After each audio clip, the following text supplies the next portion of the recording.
First ever factory outlet Mukunda jewellery KPHB Kothapet Khammam Somajiguda Hanamkonda. మీర్పేట్లో మాధవి అనే మహిళను భర్త గురుమూర్తి అత్యంత దారుణంగా చంపినటువంటి ఘటన మరిచిపోక ముందే హైదరాబాద్ శివారు ప్రాంతమైనటువంటి మేడ్చల్లో మునీరాబాద్ అనే ఏరియాలో ఒక మహిళను అత్యంత ఘోరంగా చంపటమే కాకుండా పెట్రోల్ పోసి ఆనవాళ్లు దొరకకుండా తగలబెట్టేశారు. అది కూడా ఎక్కడో కాదు, ఓఆర్ఆర్ కింద ఉన్నటువంటి అండర్ పాస్ బ్రిడ్జ్ లాగా ఉంది. అది దాన్ని కల్వర్ట్ అంటాము యాక్చువల్లీ. సో అలాంటి ప్లేస్ లో తగలబెట్టేశారు. ఆ మహిళ చేతి మీద ఒకవైపు తెలుగులో శ్రీకాంత్ అని, ఇంకోవైపు ఇంగ్లీష్ లో నరేంద్ర అని చెప్పేసి ఉందని చెప్తా ఉన్నారు పోలీసులు. అలాగే ఒక నల్లపూసల గొలుసు, గాజులు అవన్నీ కూడా రోడ్లు గోళ్లు అని 25 నుంచి 30 సంవత్సరాల లోపు వయసు ఉంటుందని చెప్పి చెప్తా ఉన్నారు. అయితే దీనికి రెండు వైపులా అంటే అండర్ పాస్ కి అటువైపు ఇటువైపు రెండు వైపులా కూడా రోడ్స్ ఉన్నాయి. అవన్నీ కూడా సర్వీస్ రోడ్స్. మరి రోడ్స్ లో కంటిన్యూస్ గా వెహికల్స్ అయితే తిరుగుతానే ఉన్నాయి.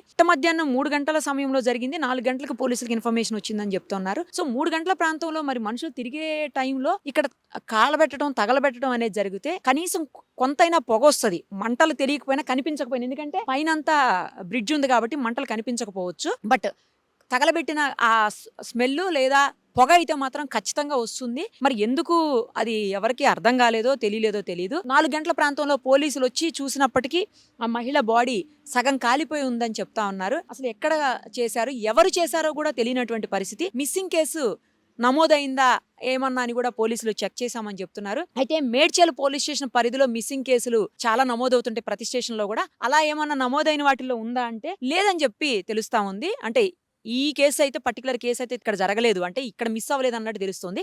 మరి ఈ మహిళ ఏ పోలీస్ స్టేషన్ పరిధిలోకి సంబంధించినటువంటి ఆమె, తర్వాత లేదా హైదరాబాద్ చుట్టుపక్కల ఎక్కడన్నా, లేదా హైదరాబాద్ సిటీయా, లేదు అసలు పూర్తిగా బయట నుంచి తీసుకొచ్చారా, ఈ డీటెయిల్స్ అయితే ఇంకా ఏం తెలియలేదు. బాడీ పోస్ట్ మార్టం కు పంపించున్నారు పోలీసులు. పోస్ట్ మార్టం రిపోర్ట్ వస్తే గానీ పూర్తి స్థాయిలో ఏం జరిగింది, ఆమెను రేప్ చేసి మర్డర్ చేశారా లేదంటే కేవలం మర్డర్ మాత్రమే చేశారా, ఆనవాళ్లు గుర్తించకుండా ఉండేందుకు, ఆమె ఎవరో తెలియకుండా ఉండేందుకు మాత్రమే పెట్రోల్ పోసి తగలబెట్టారా అనేది డీటెయిల్డ్ గా తెలియాలంటే మాత్రం కొంచెం టైం పడుతుంది. అయితే పోలీసులు డాగ్ స్క్వాడ్ తో కూడా మొత్తం ఎంక్వైరీ చేస్తున్నారు, ఇన్వెస్టిగేషన్ చేస్తా ఉన్నారు. పూర్తి స్థాయిలో ఇన్వెస్టిగేషన్ అయితే గానీ ఇంకా డీటెయిల్స్ తెలిసే అవకాశం ఉంటుంది. ఎవరైనా ఆమెను చూసిన వాళ్ళు ఉన్నారా, లేకపోతే ఈ సంఘటనని గమనించిన వాళ్ళు చుట్టుపక్కల వాళ్ళు ఎవరైనా ఉన్నారా, వాళ్ళు ఎవరన్నా దొరికితే మాట్లాడదాము. అలాగే పోలీసులతో కూడా మాట్లాడే ప్రయత్నం చేద్దాము. దానికంటే ముందు ఒకసారి ఆ బాడీని ఎక్కడైతే కాలబెట్టారో, ఎక్కడైతే తగలబెట్టారో ఒకసారి ఆ ప్రాంతాన్ని చూద్దాం. అండర్ పాస్ 2 రకాలుగా ఉంది. అటు సైడ్ ఒకటి ఉంది, ఇటు సైడ్ ఒకటి ఉంది, 2 ఉన్నాయి ఇక్కడ. ఈ రెండో వైపు ఉన్న దాంట్లో తగలబెట్టినట్టు తెలుస్తుంది. చాలా చీకటిగా ఉంది. ఫస్ట్ ఆఫ్ ఆల్ ఇంత చీకటిగా ఉంది కాబట్టే బహుశా దుండగులకి అవకాశం దొరికినట్టుంది ఆ బాడీని ఇక్కడ తగలబెట్టేదానికి. నార్మల్ వాటర్ వచ్చే డేస్లో, అంటే వర్షం వచ్చే డేస్లో అయితే కూడా ఇక్కడ వర్షం రావచ్చు నాకు తెలిసి, ఎందుకంటే హైట్ నుంచి డౌన్కు ఉంది. ఇప్పుడంటే వర్షాకాలం కాదు కాబట్టి ఇక్కడ నార్మల్గా ఉంది. కానీ కిందంతా మొత్తం పగిలిపోయి ఉంది భూమి అంతా కూడాను. అంటే వాటర్ ఇంతకు ముందు వచ్చి ఉండాలి. ఇదిగో ఇదే ప్లేస్, ఒక్కసారి చూడండి. ఆమె బాడీ మీద ఉన్న క్లాత్ అన్ని కూడా కాలిపోయాయని తెలుస్తోంది. మనం చూసినటువంటి విజువల్స్ లో కూడా కాలిపోయి ఉన్నాయి. అసలు చూడడానికి కూడా భయంకరంగా ఉన్నాయి ఆ విజువల్స్, చూసే పరిస్థితి లేదు. ఇక్కడ చూస్తే మనకి బ్లడ్ స్టెయిన్స్ కూడా కనపడుతున్నాయి. 2-3 ప్లేసెస్ లో బ్లడ్ కనిపిస్తుంది. బహుశా ఆమెని బండరాళ్లతో ముఖం మీద ఇంకా చాలా ప్లేసుల్లో కొట్టారని చెప్తున్నారు కదా. సో ఆ కొట్టిన ప్లేసుల్లోంచి బ్లీడ్ అయినట్టుంది. ఆ బ్లీడింగ్ కూడా అక్కడ బ్లడ్, అదిగో బ్లడ్ స్టెయిన్స్ ఉన్నాయి చూడండి. ఒక చోట అయితే చాలా ఎక్కువ కనిపిస్తున్నాయి, ఒక చోట కొంచెం కనిపిస్తుంది. ఇంకో పక్క శారీకి సంబంధించినటువంటి పీసులు, ఆ ఒంటి మీద ఉన్నటువంటి బట్టల పీసులు కనిపిస్తున్నాయి, అవి కూడా ఖాళీ కనిపిస్తున్నాయి. కానీ పొగ ఎక్కువ వచ్చినట్టయితే ఇక్కడ కనిపించట్లేదు.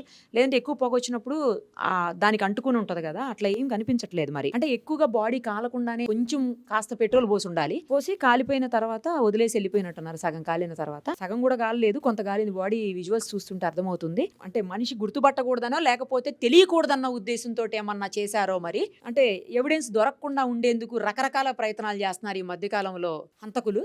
ఆ ప్రయత్నంలో భాగంగానే ఆమెని ఇక్కడ తీసుకొని వచ్చి తగలబెట్టేశారు చంపిన తర్వాత. ఆ ఆనవాళ్లు మాత్రమే ఉన్నాయి. బాడీ అయితే నిన్న షిఫ్ట్ చేసి ఉంటారు పోలీసులు హాస్పిటల్ కు, మార్చురీకి. పక్కనే పైప్ లైన్ కనిపిస్తా ఉంది. మరి కనిపిస్తున్న పైప్స్ వాటర్ పైప్సా లేకపోతే ఏమన్నా కేబుల్ కి సంబంధించినవా అనేది తెలీదు. ఇంకోటి ఏంటంటే చుట్టుపక్కల ఎక్కడ కూడా సీసీ కెమెరాస్ లేనటువంటి పరిస్థితి ఉంది. కనీసం సీసీ కెమెరాస్ ఉన్నా కూడా ఎవరన్నా లోపలికి వస్తున్నారా వెళ్తున్నారా తెలుస్తూ ఉంటుంది. బట్ సీసీ కెమెరాస్ కూడా చుట్టుపక్కల ఎక్కడా లేవని తెలుస్తుంది. దానివల్ల కూడా ఎవరు ఏంటి అనేది కనిపెట్టేదానికి పోలీసులు కొంచెం టాస్క్ అవుతున్నట్టు సమాచారం. ఏది ఏమైనా ఏదైనా సంఘటన అయింది అంటే, క్రైమ్ అయిందంటే 100% పోలీస్ ఇన్వెస్టిగేషన్లో ఎవరు చేశారు అనేది అయితే పక్కా తెలిసిపోతుంది, డౌటే లేదు అందులో. ఒక రోజు లేట్ అవ్వచ్చేమో కానీ చేసిన వాడు ఎవరు, చనిపోయింది ఎవరు, ఎలా చేశారు అనేది కూడా కంప్లీట్గా పోలీసులు అయితే పట్టుకుంటారు. మేబీ కొంచెం టైం పడుతుంది అంతే. కానీ దారుణమైనటువంటి ఘటనలు ఒకదాని తర్వాత ఒకటి జరుగుతూనే ఉన్నాయి. చట్టాలు ఉన్నాయి, కఠినంగానే ఉన్నాయి. కానీ ఎక్కడ భయం లేకుండా పోతుందా? ఇంత ఘోరంగా ఇంత దారుణంగా చంపాల్సిన అవసరం ఉండదు. కక్ష ఉంటుండొచ్చు, కానీ ఆ కక్షని ఇంత ఘోరంగా చూపించాలా? వాళ్ళని వదిలేయొచ్చు, లేకపోతే వాళ్ళని పట్టించుకోకుండా పక్కకి వెళ్ళిపోవచ్చు.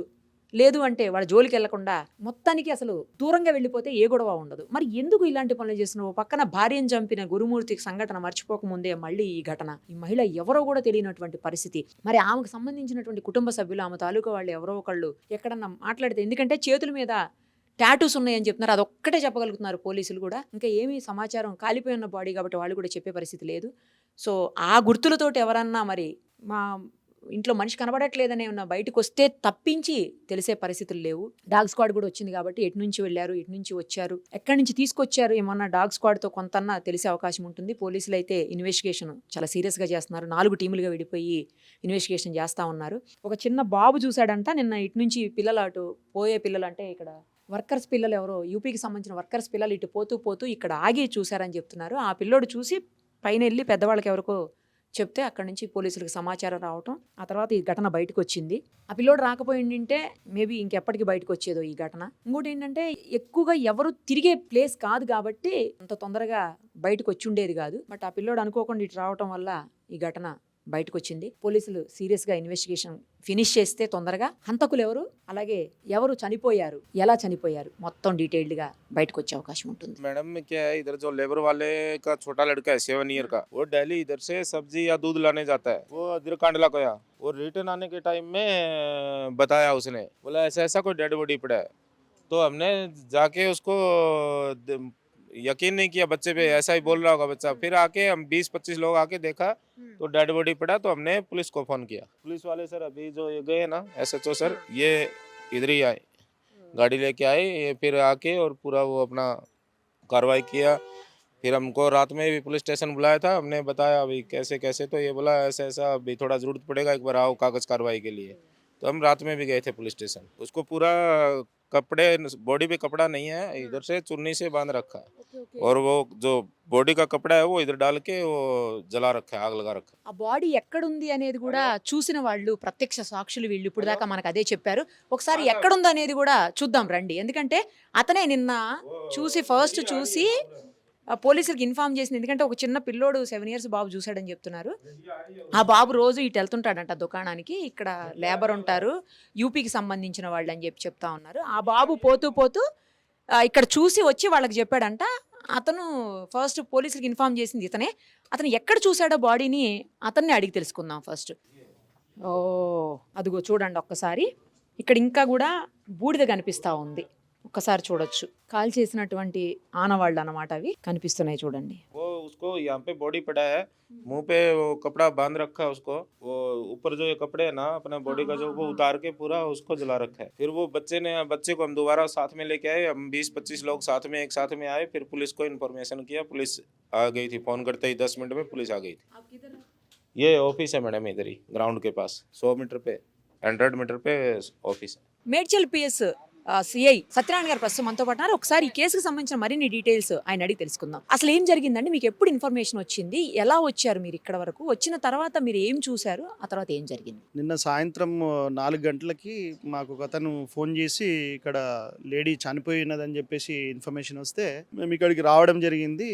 ఈ ఓఆర్ఆర్ బ్రిడ్జ్ కింద ఒక లేడీ చనిపోయినది, ఇంజురీస్ ఉన్నాయి. దానిపైన మేము ప్రొసీజర్ ప్రకారము క్లూస్ టీమ్స్, మా టీమ్స్ అన్నీ కూడా వచ్చి వర్క్ చేస్తూ ఉన్నాం.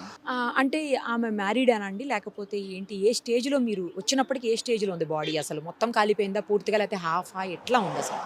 లేడీ మ్యారీడే. ఆ లేడీ పైన కొన్ని మెట్టలు కానీ తాలిబొట్టు అవి ఉన్నాయి. దాని ప్రకారం లేడీ మ్యారీడ్. ఆమె రైట్ హ్యాండ్ పైన శ్రీకాంత్ అని తెలుగులో, రోహిత్ అని చెప్పేసి ఇంగ్లీష్లో, లెఫ్ట్ హ్యాండ్ పైన నరేంద్ర అని చెప్పేసి టాటూ మార్క్స్ ఉన్నాయి. దాని ఇన్వెస్టిగేషన్ చేస్తున్నాం. మిస్సింగ్ కేసు ఆల్రెడీ నమోదై ఉంటుంది కదా, ఆ పిఎస్లో తెలిస్తే అంటే ఎంక్వైరీ చేస్తే తెలిసిపోతుందా ఎవరు ఏంటి అనేది? మిస్సింగ్ కేసెస్ మా దగ్గర ఉన్నాయి, వెరిఫై చేసినాము. అందులో ఎటువంటివి కూడా లేవు.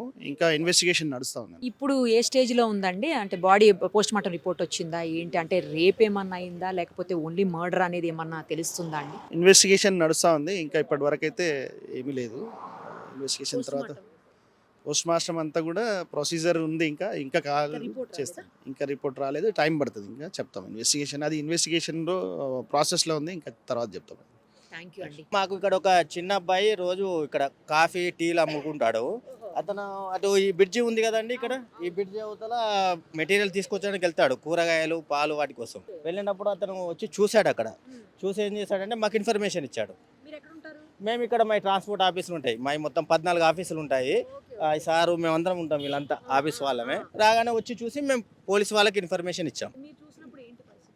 అప్పుడు అంటే మాకు తెలిసి అయితే మేము చూసినప్పటికైతే ఆల్రెడీ ఎప్పుడు జరిగినట్టు అనిపించింది. అది అప్పుడైతే ప్రజెంట్లో జరిగింది కాదు, ఎప్పుడు జరిగినట్టు అనిపించింది.